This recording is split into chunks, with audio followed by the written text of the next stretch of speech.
परमात्मा के संबंध में कि वो अपने अंदर ही छिप गया। तो और लेकिन दो तरह के आस्तिक के संबंध में भी बातें चली थी। आस्तिक वह है जो कहता है सभी मूर्तियां उच्च की हैं, इसलिए उसकी मूर्ति बनाने की और कोई क्या जरूरत है। इतनी मूर्तियों में वह दिखाई नहीं पड़ता, तुम और एक बनाकर पत्थर की बिठाकर उसको देखो, सब कुछ वही है। तो आस्तिक मंदिर नहीं बना सकता, क्योंकि मंदिर नास्तिकता का शब्द है। नास्तिक मंदिर बनाएगा, वो कहेगा यहाँ भगवान है, यहाँ भगवान का मतलब होता है और शेष सब जगह नहीं है। तो क्या एक मंदिर में भगवान, शेष सब जगह नहीं है? जो आस्तिक है वह कहता है जो भी है मंदिर है, आपका घर भी मंदिर है, एक वृक्ष भी समझ लो उसका मंदिर है। जो आस्तिक है वो कहता है कण कण तीर्थ है। जो आस्तिक है वो कहता है वही है, उसके सिवाय कुछ भी नहीं है। और लेकिन यह कहने वाले का मतलब यह नहीं है कि कहीं अंधेरे में भगवान से उसका मिलना हो गया, कहीं नमस्कार जोड़कर हाथ नमस्कार हो रही है, ऐसा कुछ भी। इसका कुल मतलब इतना है कि वह अपने भीतर उतरा है और मैं मिट गया। जब वो अपने भीतर उतरा तो मैं मिट गया और वह द्वार खुल गया है जहां से संपूर्ण अस्तित्व का साक्षात्कार हो जाता है। परमात्मा का अर्थ है आस्तिक का साक्षात्कार। परमात्मा का साक्षात्कार नहीं, अस्तित्व का, और अस्तित्व का साक्षात्कार दर्शन नहीं, अस्तित्व का साक्षात्कार एक अनुभूति। और पहली बात यह गलत कहता है कि आजकल समाज जो हम कहते कभी कि नीचे गिरता है, नहीं, इससे ऐसा भ्रम भी पैदा होता है कि पहले समाज ऊंचा था। समाज ऊंचा कभी नहीं था, कभी नहीं रहा। और यह ध्यान रहे ऊंचाई से नीचे की तरफ जाना होता ही नहीं, ऊंचाई से नीचे की तरफ जाने जैसी घटना लाइफ पे घटती है। हाँ, धोखे की ऊंचाई हो तो हो जाता है, यदि आपकी धोखे की ऊंचाई हो तो हो जाता। कोई मनुष्य कभी भी ऊंचाई से नीचाई की तरफ नहीं जाता है। हाँ, धोखे की ऊंचाई हो तो हो सकता है। और जब कोई नीचे चला जाए तो समझ लेना चाहिए जिसे हमने ऊंचाई समझी थी वह ऊंचाई नहीं थी, सिर्फ धोखा था। तो पहली तो बात यह है कि मनुष्य का समाज कभी भी ऊंचा नहीं रहा, कुछ मनुष्य ऊंचे रहे। पहले जाने मनुष्य का समाज कभी ऊंचा रहा, कुछ मनुष्य ऊंचे रहे, समाज कभी ऊंचा नहीं रहा। कुछ मनुष्यों की ऊंचाई के कारण हमें यह भ्रम पैदा हुआ कि सारा समाज ऊंचा हो गया। इस भ्रम का टूट जाना उचित है, तो ही हम समाज को ऊंचा करने का रास्ता खोज सकते हैं।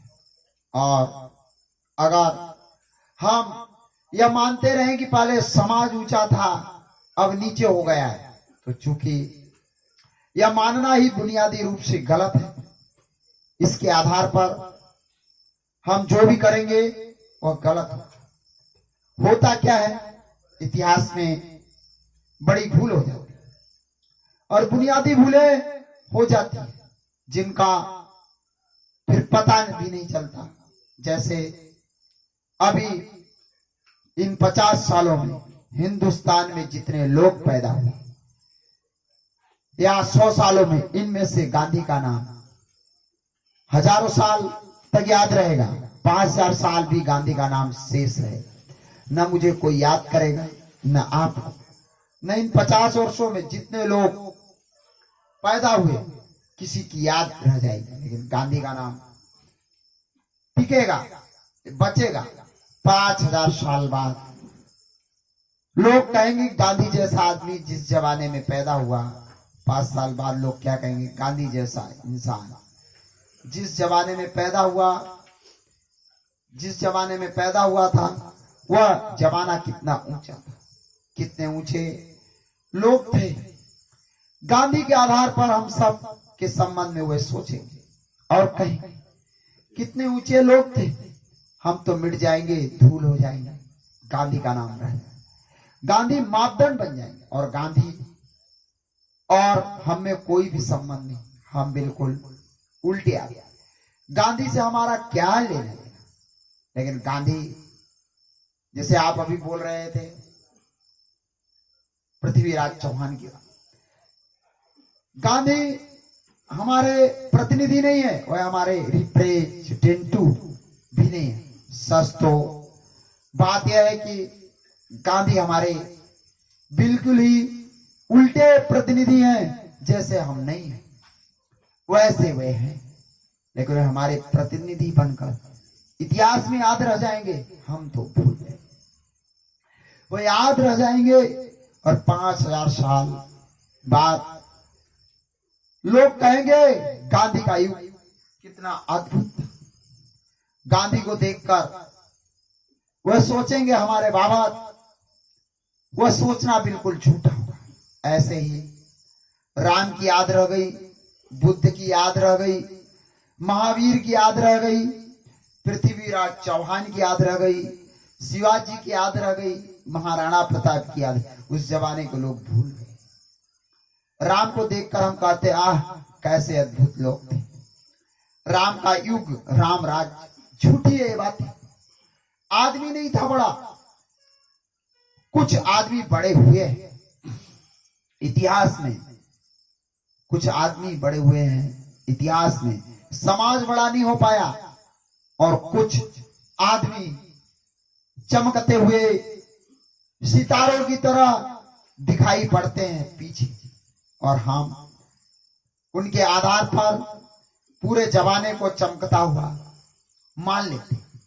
यहां बिल्कुल भूल हो,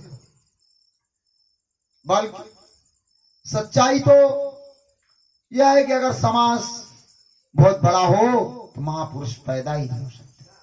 महापुरुष हमेशा छोटे समाज में पैदा होता है। जैसे स्कूल का शिक्षक होता है, वह काले बोर्ड पर सफेद खड़िया से लिखता है, सफेद दीवार पर नहीं लिखता, सफेद दीवार पर नहीं लिखता, क्योंकि सफेद दीवार पर लिख तो सकते हैं लेकिन दिखाई नहीं पड़ेगा। सफेद दीवार है तो सफेद खड़िया का लिखा हुआ दिखाई कैसे पड़ेगा। सफेद खड़िया चमक कर दिखाई पड़ती है, काले बोर्ड। समाज जितना काला होता है, महापुरुष उतने ही चमकते हुए दिखाई पड़ते हैं। अगर समाज महान हो तो महापुरुष का पता लगाना मुश्किल है, असंभव है, बिल्कुल असंभव। अगर गांधी जैसे 100-200 लोग भी मौजूद हो तो मोहनदास करमचंद गांधी कहां पैदा हुए? कोई फिक्र करेगा पोरबंदर खो जाए, लेकिन नहीं खोते, क्योंकि पूरा समाज हीन है और उस हीन काले तख्ते पर जरा से भी चमकती हुई लकीर हजारों वर्ष तक दिखाई पड़ती है। अगर हम पीछे लौट कर देखें, 10-20 नाम याद आते हैं। वह क्यों? क्योंकि समाज बिल्कुल काले तख्ते की तरह साबित हुआ है। उसमें वह चमकते हुए नाम दिखाई पड़ते रहते और फिर उन चमकते हुए नामों के अनुसार हम पूरे समाज का निर्णय लेते हैं, जो कि बिल्कुल ही इलॉजिकल है, बिल्कुल तर्क शून्य है। महापुरुष पैदा, महान समाज पैदा नहीं हुआ। और यह भी ध्यान रहे, जिस दिन महान समाज पैदा होगा उस दिन महापुरुष इतनी आसानी से नहीं पहचाने जा सकते। दूसरी बात, अतीत बीता हुआ जो हो चुका उसके दुखद स्मरण को भूल जाते हैं, सुखद स्मरण शेष रह जाते हैं। अगर आप अपनी जिंदगी में लौट कर देखे तो आपको दुखद बातें तो भूल क्या गया, आपने कोशिश करके उनको भुलाया भी, सुखद बातें याद रह गई। यह बहुत मजेदार बात है मनुष्य के चित्त की कि जब दुख बीतता है तो दुख बहुत गहरा होकर दिखाई पड़ता, और जब सुख बीतता है तो सुख का पता भी नहीं चलता। सुख मौजूद जब होता है तो पता नहीं चलता, दुख जब मौजूद होता है तो पता चलता है, और जब दुख बीत जाता है तो भूल जाता है, और जब सुख बीत जाता है तो याद रह जाता है। सुख को हम संजो कर रख लेते हैं अपने मन में कि यह सुख की बातें घटी जिंदगी में, और उन्हीं की याद करते रहते, दुख को विस्मरण कर देते, सुख को याद करते हैं। इसलिए पीछे लौटकर देखने पर ऐसा लगता है कि जितनी बड़ी सुखद थी, जितनी जिंदगी बड़ी सुखद थी, जब गुजरे थे उसी वक्त से तो इतना सुखद नहीं था। एक छोटे से बच्चे से पूछो कि बचपन कितना सुखद है, बच्चे बहुत जल्दी जवान हो जाना चाहते हैं, बचपन से छुटकारा चाहते हैं, लेकिन बूढ़े कहते हैं बचपन बड़ा सुखद था। बच्चे बहुत जल्दी में रहते हैं कि कब जवान हो गए, क्योंकि जवान आदमी शानदार दिखाई पड़ता है। बच्चों को कोई भी सुख नहीं है।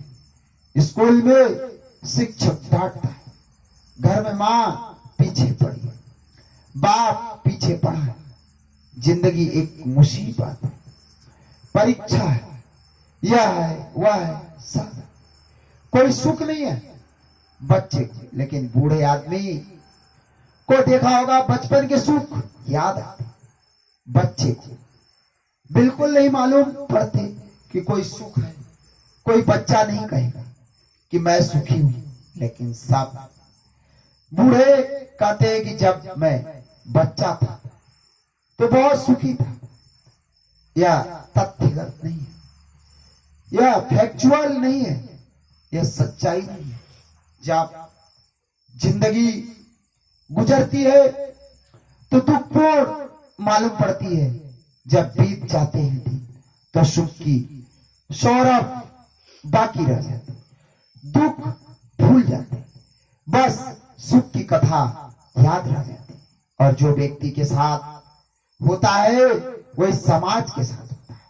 अतीत स्वर्ण युग मालूम पड़ता है, बहुत सुंदर था। जो बीत गया जो है वह दुखद मालूम पड़ता है। हर पीढ़ी यह कहती है कि अब जमाना बिगड़ गया, पहले जमाना अच्छा था। पिछली पीढ़ी भी यही कहती थी, उससे पिछली पीढ़ी भी यही कहती थी। लौटते चलो पीछे, हमेशा हर पीढ़ी ने यह कहा है कि वह जमाना और था जो हमने देखा, अब सब बिगड़ गया और आप हैरान। दुनिया में एक भी किताब ऐसी नहीं है जिससे यह लिखा हो कि आजकल का जमाना ठीक है। हर किताब में यह लिखा है कि पहले का जमाना ठीक था। पुरानी से पुरानी किताब आप उठा के देखिए, यही लिखा है। चीन में 6000 वर्ष पुरानी किताब में, उस किताब की भूमिका में लिखा है कि धन्य है वह लोग जो पहले हुए, अब तो जमाना बिगड़ गया। बोले अब तो जमाना बिगड़ गया। वो सोचते 6 साल पुरानी किताब भी यही कहती है कि पहले सब कुछ अच्छा था, अब बिगड़ गया। यह पहले कब था? यह था भी कि साइकोलॉजिकल इल्यूजन है या कोई मानसिक धोखा है कि कभी था पहले का युग। प्राचीन से प्राचीन ग्रंथ में और पहले की बात करते हैं कि और पहले सब ठीक था। नहीं, इसमें मानसिक भ्रम है। याददाश्त गुजरते गुजरते सुखद बाकी रह जाती है, दुखद भूल जाता है, फिर उस सुख की कोई संजो कर हम बैठ जाते, वह हमारी धरोहर बन जाती, बस वह हमारे चित्त की संपत्ति हो जाती है। फिर उसी को हम संजोते रहते हैं और फिर वह जो भाव बन जाए भीतर, जो भी मौजूद है वह बुरा दिखाई पड़ने लगता है। वह उतना बुरा नहीं होता जितना दिखाई पड़ता है। वह जो स्मृति का हमने सुख बना रखा है उसकी तुलना से बुरा दिखाई पड़ने लगता है। तो पहली तो बात यह समझ लेनी जरूरी है कि दुनिया कभी अच्छी थी, समाज अच्छा था, यह भ्रम है। और यह समझ लेना इसलिए जरूरी है कि अगर समाज को अच्छा बनना है तो पुरानी कोई तरकीबें काम नहीं करेंगी, क्योंकि वो तरकीबें काम में लाई जा चुकी है और समाज अच्छा नहीं हो सका। जैसा गांधी जी कहते हैं कि राम राज्य लिया, ये पीछे लौट चलने की दलीलें हैं।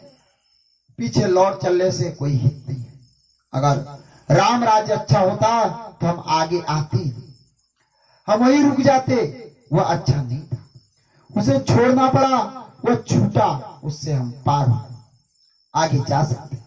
हम पीछे नहीं लौट सकते, आगे ही जाने का उपाय, पीछे लौटने का उपाय भी नहीं है। लेकिन जो लोग यह मान लेते हैं कि पहले अच्छा था, बस फिर वह निश्चिंतता से पहले से गुणगान करने लगते और कहते हैं कि पहले जैसा समाज बनाओ, वर्ण बनाओ, आश्रम बनाओ, पहले जैसा आदर, पहले जैसे माँ बाप की पूजा, अतिथि को देवता समझो, पहले जैसा सब करो, तो फिर समाज अच्छा हो।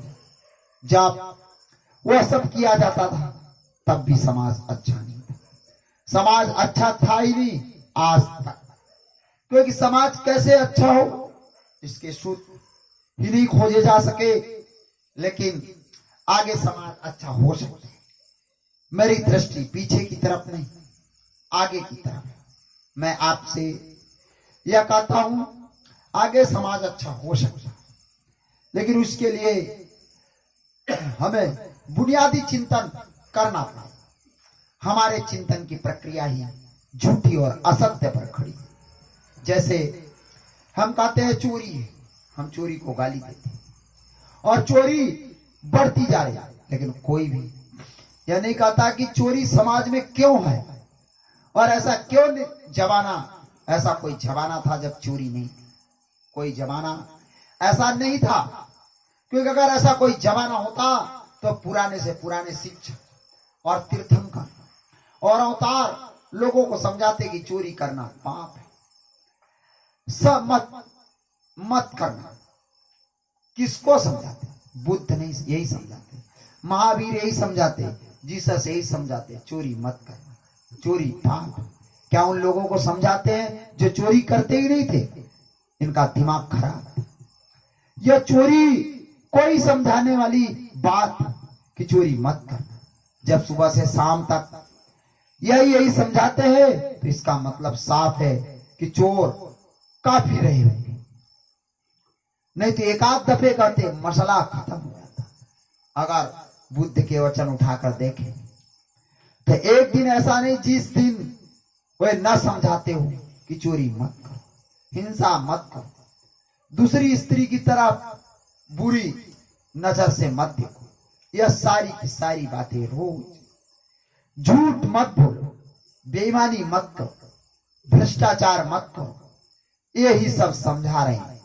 बुद्ध सुबह से लेकर शाम तक किसको समझाए? यह उपदेश बताते हैं कि चोरों का समाज था, झूठ बोलने वालों का समाज था, बेईमानों का समाज था। बुद्ध उसी के बीच भ्रमण कर उसी को समझाते फिर रहे हैं। नहीं तो कोई भी कह देता कि महाराज हम करते नहीं, आप यह क्यों बकवास जारी किए हुए हैं, यह बंद करिए। 40 साल बुद्ध सुबह से सांझ तक यही समझा है, उपदेश बताते समाज कैसा था, उपदेश बताते कि समाज कैसा था। अगर किसी गांव में बहुत डॉक्टर हो तो एक बताते हैं कि उस गांव में उसी अनुपात में मरीज हो। डॉक्टरों का पता लगा कर गांव की बीमारी का पता चल सकता है। बीमारों को नापने की कोई जरूरत नहीं। जिस गांव में कोई भी डॉक्टर न हो, शक होता है कि उस गांव में लोग स्वस्थ नहीं तो डॉक्टर पैदा हो जाता।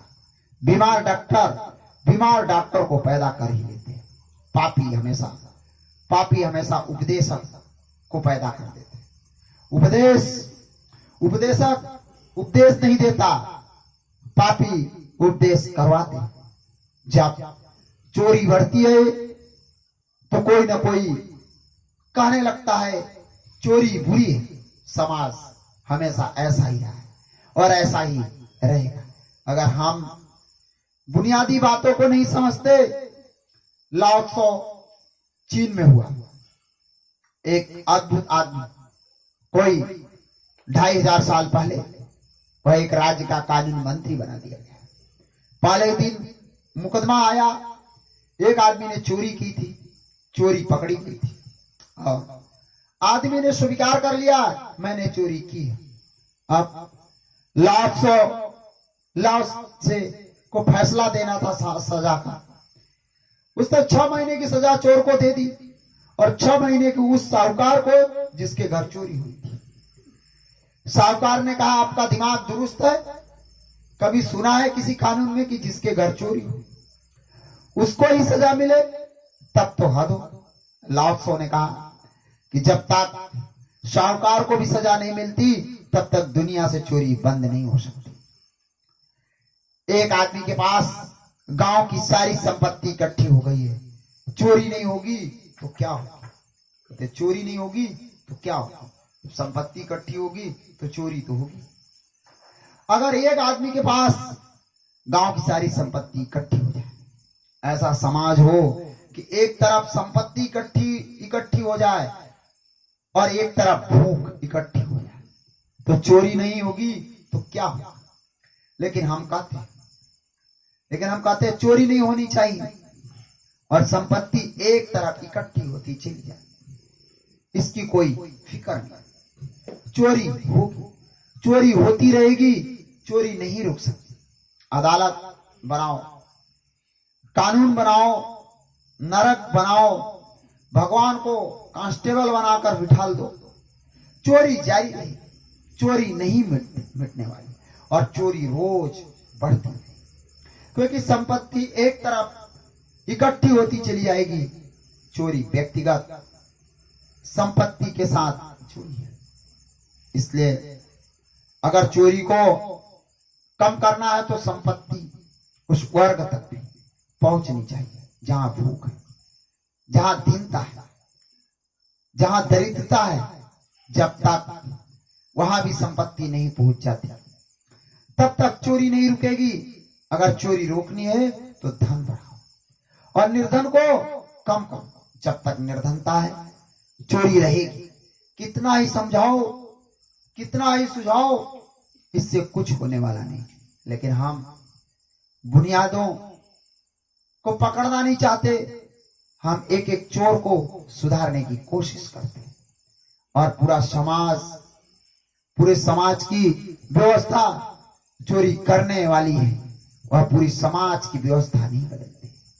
तो कुछ लोग हिम्मत करके चोरी न करें तो हो सकता है, लेकिन कितने लोग हिम्मत जुटाएंगे? कितनी देर तक हिम्मत जुटाएंगे? चोरी जारी हो जाएगी।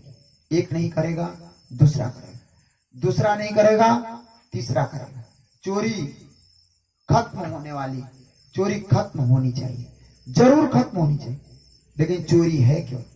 चोरी इसलिए है कि संपत्ति कम है और कम संपत्ति भी कुछ हाथों में केंद्रित हो जाती है और शेष लोग निर्धन छूट जाते हैं।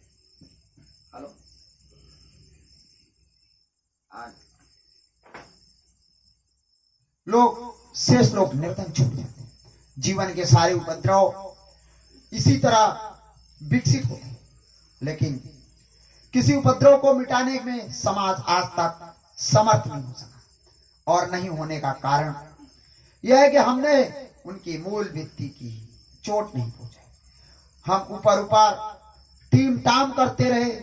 लाओ त्सो को कानून मंत्री का पद छोड़ देना पड़ा, क्योंकि सम्राट ने कहा तुम्हारा दिमाग खराब है। सारे गांव में चर्चा हुई कि आदमी पागल है। लेकिन मैं आपसे कहता हूं लाओ त्सो पागल नहीं था, पूरा गांव पागल था। लाओ त्से ने जो कहा था बुनियादी रूप से सच था। और जिस दिन दुनिया में लाओ त्सो की बात स्वीकृत हो जाएगी उस दिन चोरी खत्म। उसके पहले चोरी खत्म नहीं हो सकती। हाँ, एक चोर बदला जा सकता है कि दूसरा पैदा होता है, इससे कोई अंतर नहीं होता। व्यक्तिगत रूप से एक आदमी समाज में भी चोरी से बच सकता है, लेकिन समाज चोरी से नहीं बच सकता। तो हमें बुनियादी चिंतन करना जरूरी है कि जीवन के ढांचे को हम फिर से सोच लें कि हजारों साल से यह ढांचा चल रहा है, लेकिन कोई फर्क नहीं पड़ रहा। आदमी को जो भी समझाते हैं उस समझाने के पीछे यह ढांचा बदलता है, यह ढांचा जारी रहता है। गरीब को हम हजारों साल से समझा रहे हैं कि तुम्हारे पिछले जन्मों के पापों के कारण तुम गरीब हो। यह सरासर झूठी बात है। कोई आदमी किसी पिछले जन्म के पाप के कारण गरीब नहीं, गरीब समाज की व्यवस्था के कारण। और कोई आदमी अमीर नहीं है पिछले जन्मों के पुण्यों के कारण, समाज की व्यवस्था के कारण अमीर है। लेकिन हम यह समझा रहे हैं हजारों साल से, और इसकी वजह से न गरीबी मिटती है न धन पैदा होता है। क्योंकि निर्धन आदमी निर्धनता में तृप्त नहीं किया जा सकता, संतुष्ट नहीं किया जा सकता, संतुष्ट हो जाता। क्योंकि निर्धन आदमी निर्धनता में तृप्त हो जाता है, संतुष्ट हो जाता है, ठीक है। अब पिछले जन्मों के कर्मों को तो बदला नहीं जा सकता। अब पिछले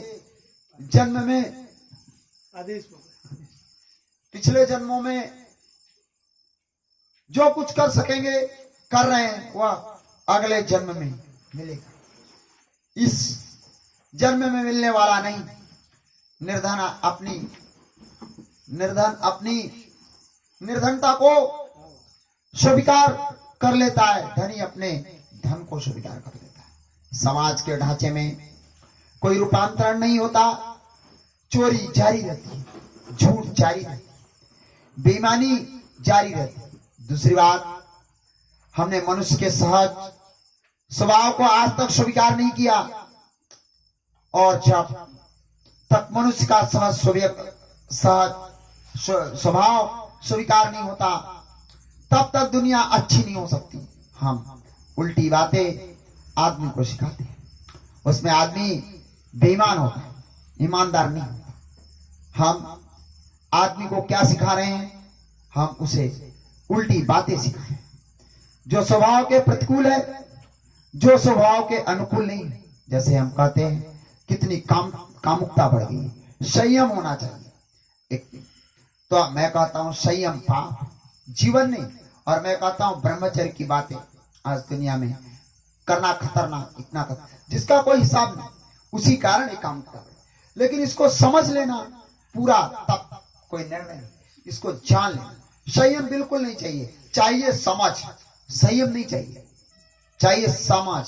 संयम नहीं, जितनी समझ होगी संयम अपने आप आएगा, लाना नहीं पड़ेगा।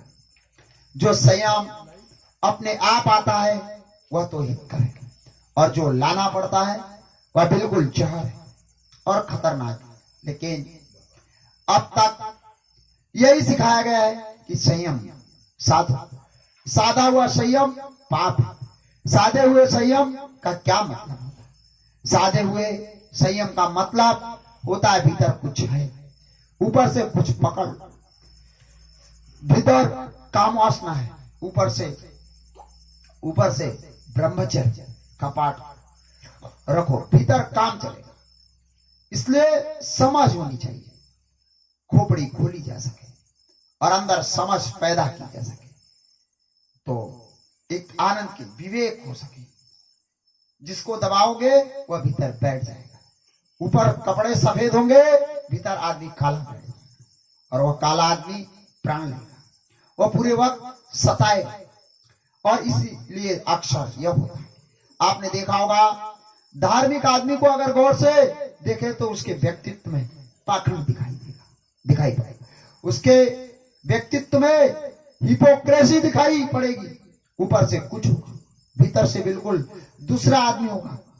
उसके व्यक्तित्व में दैत्य मालूम पड़ेगा, जबकि अदैत्य होना चाहिए। एक उसका व्यक्तित्व होगा जैसा वह दिखाई पड़ेगा, एक उसका व्यक्तित्व होगा जैसा वह है, और वह भी जानता है, लेकिन फिर वह उल्टे रास्ते अख्तियार करेगा, वह पीछे के रास्ते अख्तियार करेगा, और उन पीछे के रास्तों पर उसकी गति चलेगी। यहां वह कहेगा कि लोभ पाप है, लोभ ठीक है, लेकिन अगर उसके चित्त की दशा समझें तो लोभी की होगी। वह दिन रात चिंता करेगा कि स्वर्ग कैसे मिले, मोक्ष कैसे मिले। यह भी लोभ की रूप। क्या चाहते हैं? स्वर्ग। क्या जरूरत है स्वर्ग के पाने की? यह ग्रीड, यह दवा यहां निकलनी शुरू हो गई।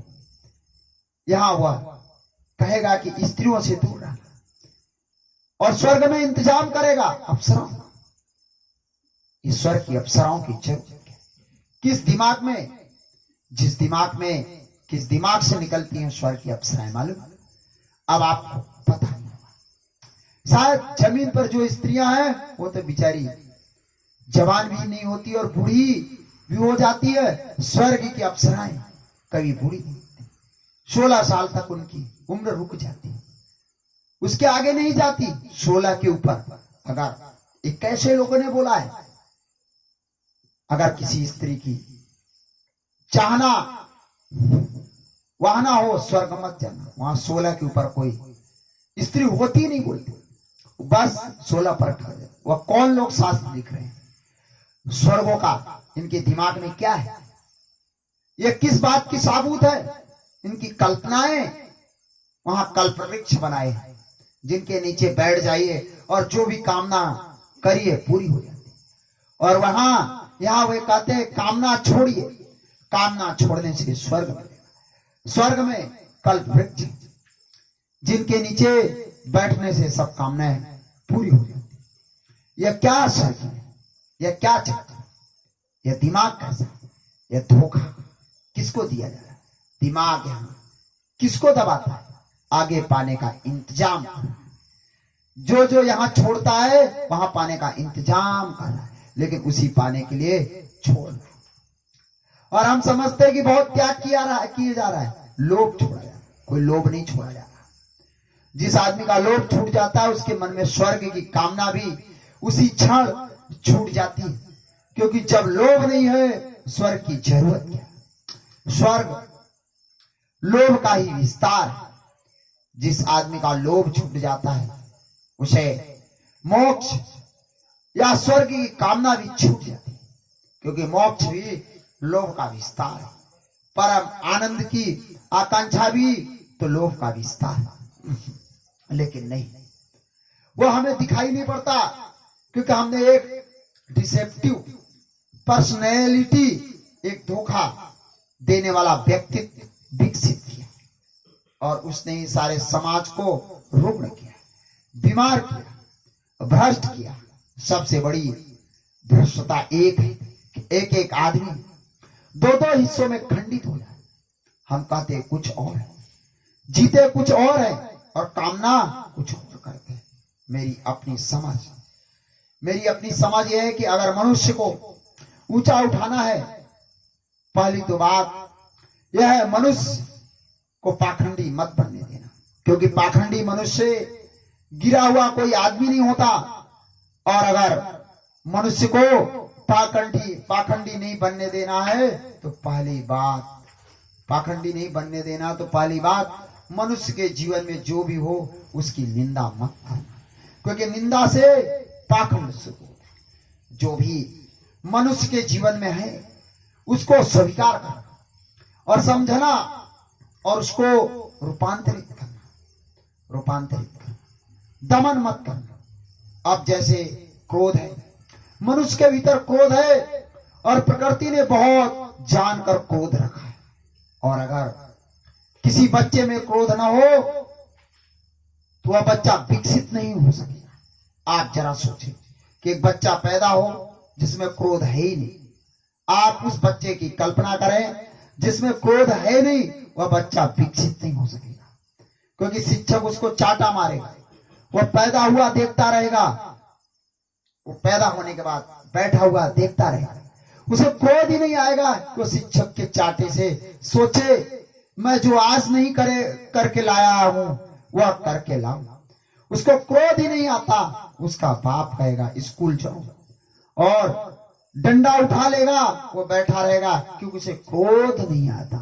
क्रोध तो गति, ताकत, वह जरूरी है, लेकिन उसका यह मतलब नहीं है कि वह सदा बना रहे। इसका यह मतलब है कि वह एक तल पर जरूरी है, और एक तल पर वह सारी की सारी शक्ति रूपांतरित होनी चाहिए। जैसे कोई आदमी सीढ़ी पर चढ़ता है तो पहले सीढ़ी पर चढ़ना जरूरी, अगर ऊपर जाना है, लेकिन फिर ऊपर जाकर सीढ़ी छोड़नी भी पड़ेगी, और नहीं तो वह कहेगी जब हम सीढ़ी पर चढ़ गए तब हम छोड़ नहीं सकते, क्योंकि हम चढ़े के, और अगर उतरना था तो हम चढ़ते ही नहीं। पहले आप बता देते, ऊपर जाने के लिए सीढ़ी पर चढ़ना भी जरूरी, और ऊपर जाने के लिए सीढ़ी को छोड़ना भी जरूरी, नहीं तो सीढ़ी पर ही अटक जाइएगा। क्रोध से गुजरना जरूरी है, क्रोध होना भी जरूरी है, और एक सीमा पर जाकर क्रोध से मुक्त हो जाना भी जरूरी। लेकिन क्रोध की निंदा यह सिखाती है कि नहीं, क्रोध पाप, छोड़ो। और छोड़ोगे कैसे आपको? वह कहते क्षमा का भाव धारण करो। लेकिन जिस आदमी में क्रोध है वह क्षमा का भाव धारण कैसे कर सकता है? वह अगर किसी से यह भी कहेगा कि जाओ मैंने क्षमा कर दिया, तो उसमें भी क्रोध होगा। क्रोधी आदमी की क्षमा भी क्रोध की होगी, और वह उसमें भी मजा लेगा कि देखो मैंने क्षमा कर दिया। मैं कोई साधारण आदमी नहीं, क्रोध से भरा हुआ व्यक्ति जो भी करेगा उसमें क्रोध होगा। इसलिए मैं कहता हूं क्रोध को दबाना मत, समझना। हाँ, क्रोध जितना समझ लिया जाएगा उतना ही विलीन हो जाता है, और जहां क्रोध नहीं है वहां क्षमा का जन्म होता है। इस बात को समझ ले ठीक से। क्षमा क्रोध की उल्टी नहीं है कि आप क्षमा को ले आए और क्रोध खत्म हो जाए। क्षमा क्रोध का अभाव है, एब्सेंस है। क्रोध चला जाए तो जो रह जाता है उसका नाम क्षमा है। हिंसा का अभाव ही अहिंसा है, हिंसा का विरोध नहीं। वासना का अभाव ही ब्रह्मचर्य। बोलो सद्गुरुदेव की जय। हाँ बोलिए प्रकाश भाई।